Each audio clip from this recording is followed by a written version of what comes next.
Welcome you all on focus on study. आज की class में हम पढ़ेंगे क्लास नाइन्थ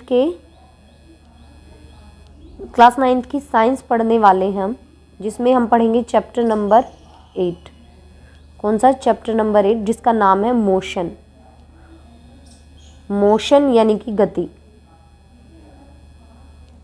एनसीईआरटी बेस्ड हम पढ़ रहे हैं भाई। जो हम क्या पढ़ रहे हैं? NCERT based. ये सभी एग्ज़ाम्स के लिए इम्पोर्टेंट है, चाहे आप सीबीएसई के स्टूडेंट हो या एचबीएसई के हो, सब में यही एनसीईआरटी का सिलेबस आता है। इसके अलावा जो आपके कॉम्पिटिटिव एग्ज़ाम्स हैं उनमें भी ये बहुत ज़्यादा इम्पोर्टेंट है। रेलवे के एग्ज़ाम्स में साइंस तो बहुत ज़्यादा आती है। एचएसएससी हो गया, एसएससी हो गया, सबके लिए एटलीस्ट बेसिक तो आपको आना ही चाहिए, तभी तो आप उसका एडवांस कर पाओगे।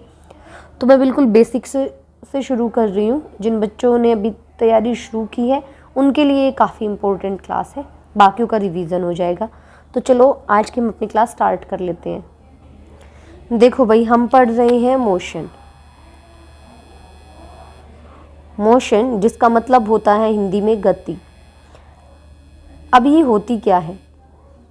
सबसे पहले एक चीज़ जान लो, अगर कोई भी चीज़ अपनी जगह से मूव कर रही है, हिल रही है, क्या कर रही है? मान लो कोई चीज़ यहाँ थी ए पॉइंट पे और ये यहाँ से मूव कर रही है। ज़रूरी नहीं है ये चल के कहीं पे चली जाए, नहीं। अगर ये इसी जगह पे बैठ के भी, जैसे हम अपना पैर हिलाते हैं, है ना, हाथ हिलाते हैं, वो सब क्या है?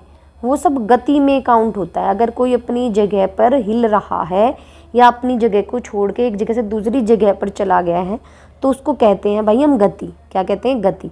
ये जानने से पहले एक चीज़ जान लो, मोशन की डेफिनेशन। तो मोशन सबको पता है, अगर कोई चीज़ हिल रही है, मूव कर रही है, एक जगह से दूसरी जगह पर जा रही है तो उसको हम मोशन बोलेंगे। उससे पहले आपको एक चीज़ जाननी पड़ेगी जिसको हम बोलते हैं फ्रेम ऑफ रेफरेंस। क्या बोलते हैं? Frame of reference. Frame of reference, या फिर इसको हम बोलते हैं रेफरेंस पॉइंट।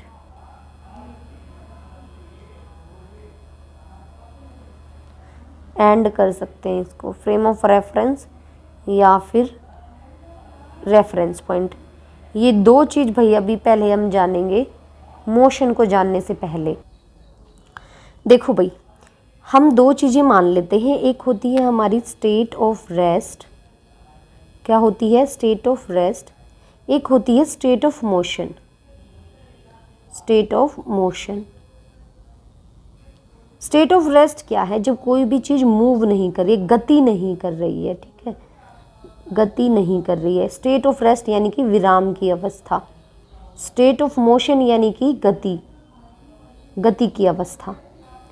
अब देखो अब ये होगा क्या? मान लो यहाँ कोई भी, हम हमेशा जब भी रेस्ट को देखते हैं या मोशन को देखते हैं तो हम उसे किसी ना किसी चीज़ से कंपेयर करते हैं, रिलेट करते हैं। देखते हैं कैसे? जैसे मान लो यहाँ कोई एक पेड़ था, यहाँ कोई एक पेड़ है और यहाँ कोई ट्रेन जा रही है, ठीक है।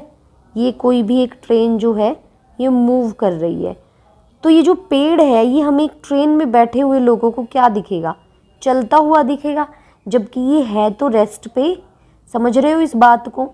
तो हम जब किसी भी चीज़ को किसी दूसरी, जब कभी भी हम बताते हैं कि कोई चीज़ रेस्ट में है या मोशन में है, तो हम उसे किसी चीज़ से क्या करते हैं? रिलेट करते हैं, ठीक है, किसी ना किसी चीज़ से रिलेट करते हैं, और उसी को हम क्या कहते हैं? फ्रेम ऑफ रेफरेंस कहते हैं। समझ रहे हो? जैसे कि मान लो अगर मेरे से पूछा जाए कि मैं रेस्ट में हूँ या मोशन में, ठीक है, तो किसके कंपेयर में पूछा जाएगा? किसी ना किसी चीज़ के कंपेयर में पूछा जाएगा, तो वो क्या हो जाएगा? उससे हमें पता चलेगा कि ये चीज़ रेस्ट पे है या मोशन पे है, ठीक है। क्योंकि मान लो अगर ट्रीज़ को देखा जाए तो वो किस स्टेट में है? मूव नहीं कर रहे हैं, तो वो रेस्ट पे है, ठीक है। लेकिन जो गाड़ी में बैठे हुए लोग हैं उनको तो दिखता है कि ये मूव कर रहा है, तो हम हमेशा किसी ना किसी चीज़ से कंपेयर करते हैं, उसी को हम बोलते हैं फ्रेम ऑफ रेफरेंस। या रेफरेंस पॉइंट, किसी जिस चीज़ से रिलेट कर रहे हो उसे बोलेंगे हम रेफरेंस पॉइंट। समझ रहे हो? तो मोशन क्या है? Any moving object, moving object is known as in comparison with another object, with another object। क्या मतलब है इस बात का कि अगर कोई भी वस्तु गति कर रही है, अगर कोई वस्तु गति कर रही है, ठीक है, किसके, किसी दूसरे के रिस्पेक्ट में गति कर रही है, तो उससे हम क्या बोलेंगे? State of motion. अगर वो गति नहीं कर रही है तो स्टेट ऑफ रेस्ट हो जाएगा। यहाँ तक समझ आया? तो भाई देखो, रेफरेंस पॉइंट की डेफिनेशन क्या हो जाएगी? रेफरेंस पॉइंट, तो रेफरेंस पॉइंट होता है टू डिस्क्राइब,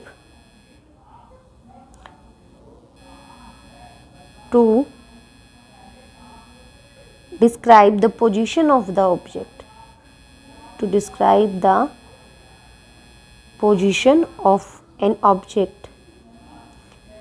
किसी भी ऑब्जेक्ट की पोजीशन को बताने के लिए हमें किसकी ज़रूरत पड़ती है? We need a reference point, कि भाई वो किसके रेफरेंस में रेस्ट पे है, ठीक है। कोई भी object, an object may seem to be moving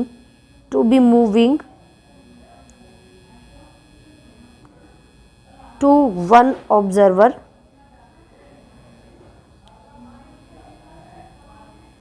and stationary to another। क्या मतलब है इस बात का? देखो,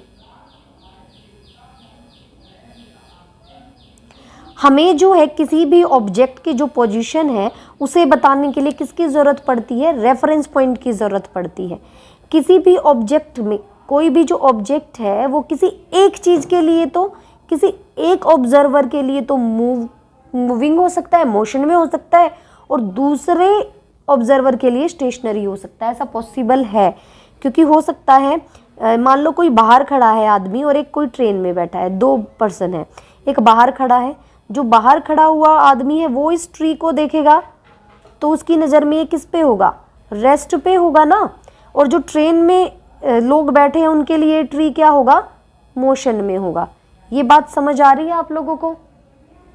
देखो भाई, एक और एग्जांपल ले लेते हैं। मान लो ये कोई बस है और बस के अंदर कोई बहुत सारे लोग बैठे हैं, ठीक है। तो क्या होगा अगर इनको आपस में कंपेयर करें? अगर इन्हें आपस में आप कंपेयर करोगे तो आप पाओगे कि ये जो पर्सन बैठा और ये जो पर्सन बैठा है, ये दोनों तो एक दूसरे के क्या हैं? अगर ये चेक करेंगे तो ये पाएंगे कि ये रेस्ट में है, किस अवस्था में है? विराम अवस्था में है। पर अगर कोई पर्सन बाहर खड़ा है, ये इनको देखेगा तो इसकी नज़र में ये क्या है? ये इनको उसको लगेगा कि ये चल रहे हैं, ये मूव कर रहे हैं, है ना। तो यही है रेफरेंस पॉइंट। देखा जाता है कि ऑब्जर्वर कौन है, ऑब्जर्वर यानी कि देखने वाला कौन है, इस पे डिपेंड करता है कि कोई चीज़ रेस्ट पे होगी या फिर मूविंग, गति की अवस्था में होगी। देखते हैं सबसे पहला जो हमारा है वो है दूरी, यानी कि डिस्टेंस। डिस्टेंस क्या होती है भाई? जितनी भी कोई भी ऑब्जेक्ट है, ठीक है, हमारे पास कोई भी वस्तु है, ऑब्जेक्ट, बस, ट्रेन, कार, कुछ भी लगा लो, वो जितनी भी लंबाई चलता है ना, जितनी भी लेंथ, क्या, जितनी भी लेंथ या लंबाई कवर करता है वो उसकी क्या हो जाती है भाई? डिस्टेंस। क्या हो जाती है? डिस्टेंस।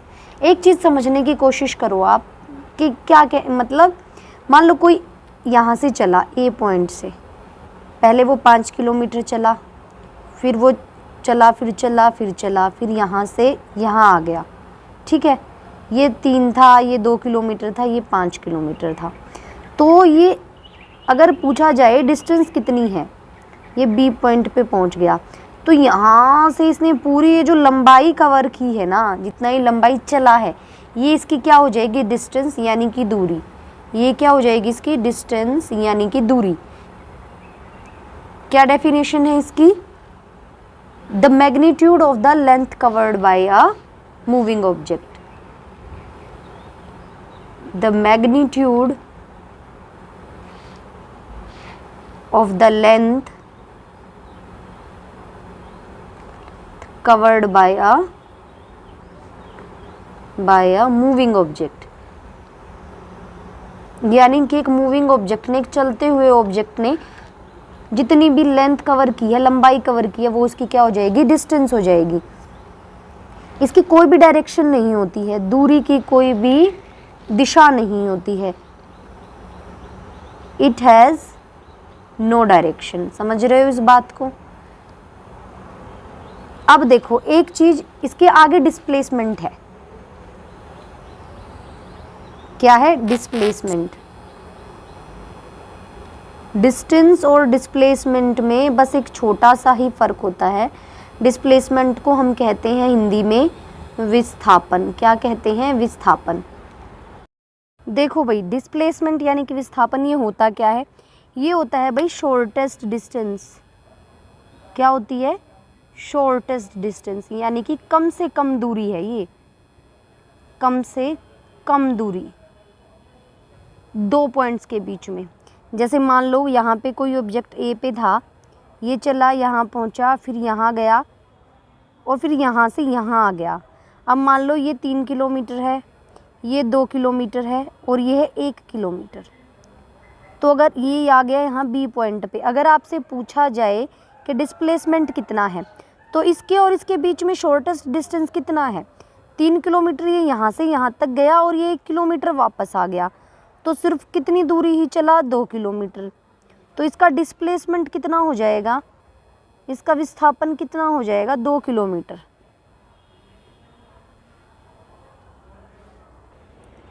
तो ये 2 किलोमीटर की डिस्प्लेसमेंट विस्थापन हो जाएगा। अगर यही मैं बात करूं कि इसकी डिस्टेंस कितनी होगी, यानी कि दूरी कितनी होगी, डिस्टेंस यानी कि दूरी, तो दूरी हो जाएगी भाई, जो ये ए से 3 किलोमीटर, 2 किलोमीटर और फिर ये 1 किलोमीटर, जो पूरा का पूरा ये चला है, यानी कि 6 किलोमीटर। आपको ये बात समझ में आ गई होगी कि डिस्टेंस और डिस्प्लेसमेंट में फ़र्क क्या है।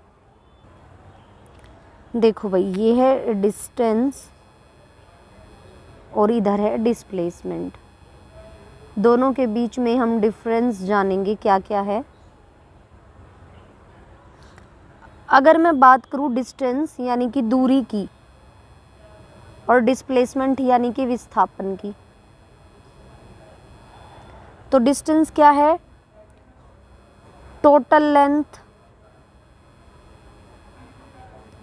Covered by any moving object. किसी भी मूविंग ऑब्जेक्ट ने जो टोटल डिस्टेंस कवर की है वो तो हो जाएगी डिस्टेंस, और ये क्या है? Shortest distance between 2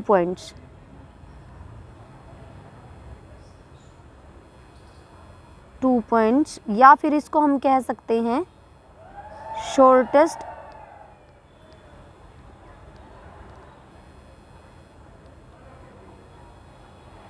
shortest distance between initial and final position. यानी कि शुरुआती और आखिरी पोजीशन के बीच में जितना भी दूरी होगी वो हो जाएगी इसकी डिस्प्लेसमेंट। एक चीज़ और देखो भाई, जो डिस्टेंस होती है आपकी वो एक स्केलर क्वांटिटी है। क्या है? स्केलर क्वांटिटी, यानी कि एक अदिश राशि है।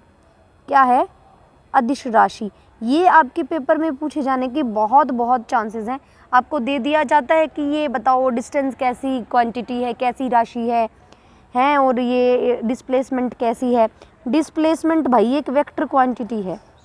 कैसी क्वांटिटी है? एक वेक्टर क्वांटिटी, यानी कि एक सदिश राशि है। सदिश राशि। अभी मैं आगे आपको बताऊंगी सदिश और अदिश में क्या फ़र्क होता है। इसके अलावा जो आपकी डिस्टेंस है, आपकी दूरी है, वो हमेशा पॉजिटिव होती है। क्या? ऑलवेज पॉजिटिव, यानी कि हमेशा धनात्मक होगी। हमेशा धनात्मक होगी। और जो आपका डिस्प्लेसमेंट है यानी कि विस्थापन है वो पॉजिटिव भी हो सकता है, धनात्मक भी हो सकता है।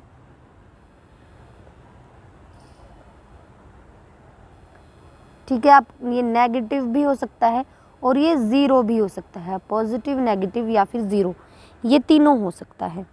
समझ आ गया है यहाँ तक? अभी आगे चलते हैं। मैंने आपके सामने एक टर्म यूज़ की थी, स्केलर क्वांटिटी। क्या?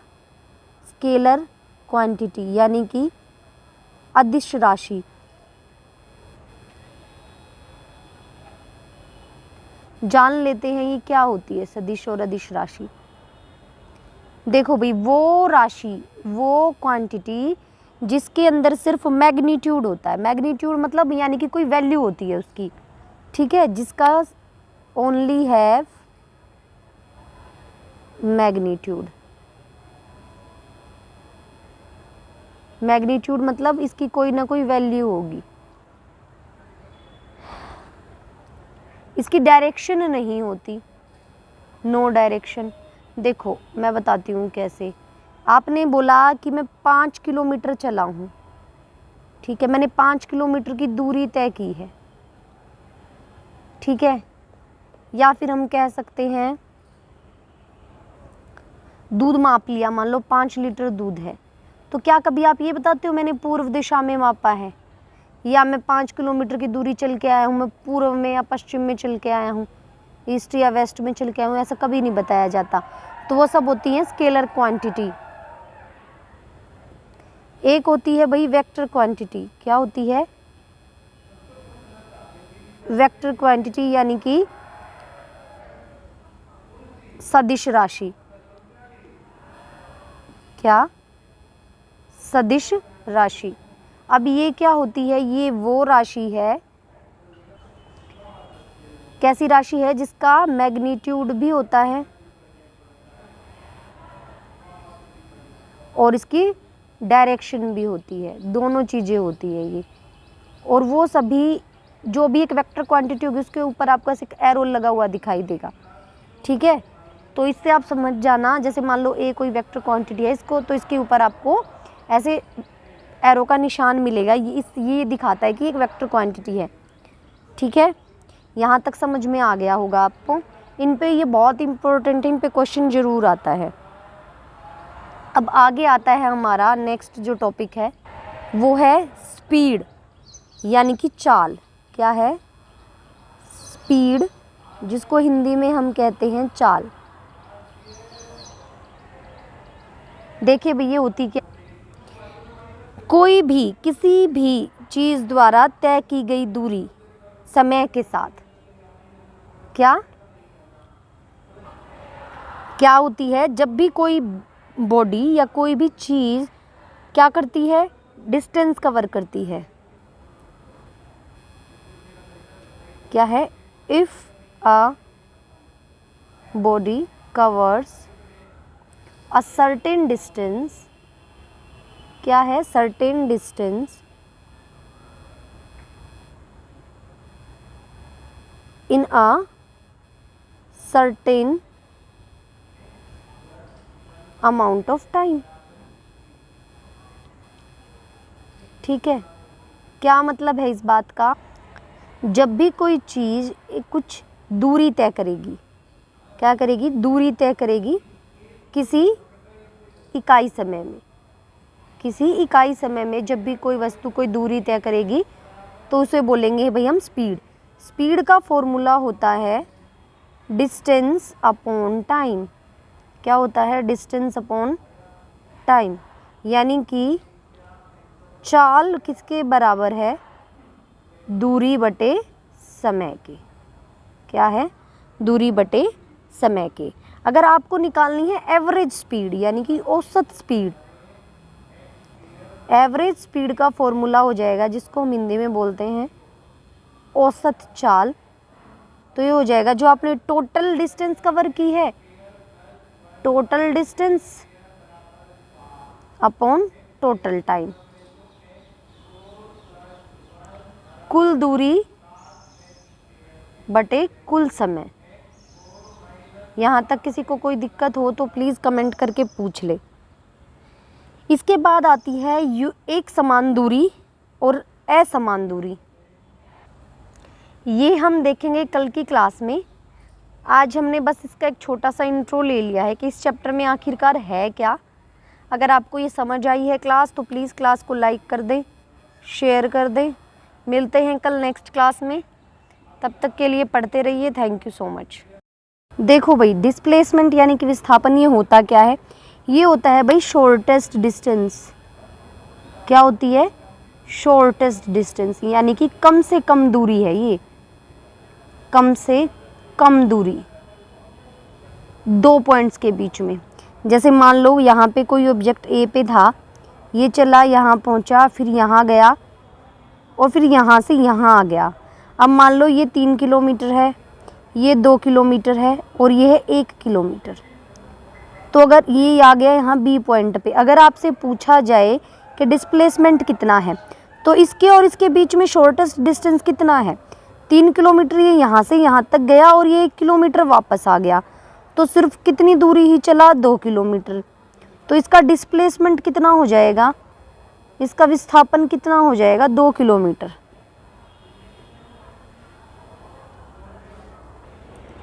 तो ये 2 किलोमीटर की डिस्प्लेसमेंट विस्थापन हो जाएगा।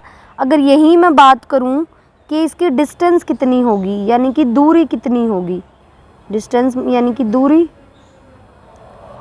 तो दूरी हो जाएगी भाई, जो ये ए से 3 किलोमीटर, 2 किलोमीटर और फिर ये 1 किलोमीटर, जो पूरा का पूरा ये चला है, यानी कि 6 किलोमीटर। आपको ये बात समझ में आ गई होगी कि डिस्टेंस और डिस्प्लेसमेंट में फ़र्क क्या है। देखो भाई, ये है डिस्टेंस और इधर है डिस्प्लेसमेंट।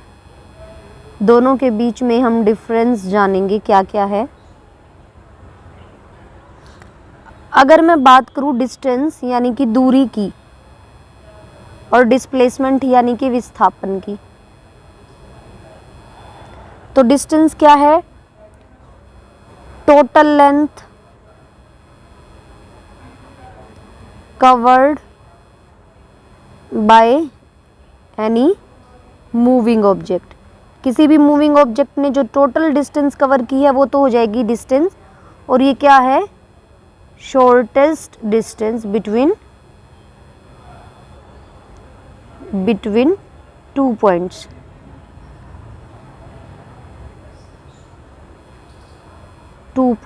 या फिर इसको हम कह सकते हैं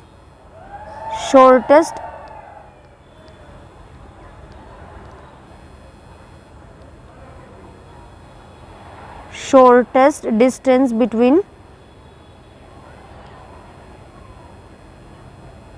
initial and final position। यानी कि शुरुआती और आखिरी पोजीशन के बीच में जितना भी दूरी होगी वो हो जाएगी इसकी डिस्प्लेसमेंट। एक चीज़ और देखो भाई, जो डिस्टेंस होती है आपकी वो एक स्केलर क्वांटिटी है। क्या है? स्केलर क्वांटिटी, यानी कि एक अदिश राशि है। क्या है? अदिश राशि। ये आपके पेपर में पूछे जाने के बहुत चांसेस हैं। आपको दे दिया जाता है कि ये बताओ डिस्टेंस कैसी क्वांटिटी है, कैसी राशि है और ये डिस्प्लेसमेंट कैसी है। डिस्प्लेसमेंट भाई एक वेक्टर क्वांटिटी है। कैसी क्वांटिटी है? एक वेक्टर क्वांटिटी, यानी कि एक सदिश राशि है, सदिश राशि। अभी मैं आगे आपको बताऊंगी सदिश और अदिश में क्या फ़र्क होता है। इसके अलावा जो आपकी डिस्टेंस है, आपकी दूरी है, वो हमेशा पॉजिटिव होती है। क्या? ऑलवेज पॉजिटिव, यानी कि हमेशा धनात्मक होगी। और जो आपका डिस्प्लेसमेंट है यानी कि विस्थापन है, वो पॉजिटिव भी हो सकता है, धनात्मक भी हो सकता है।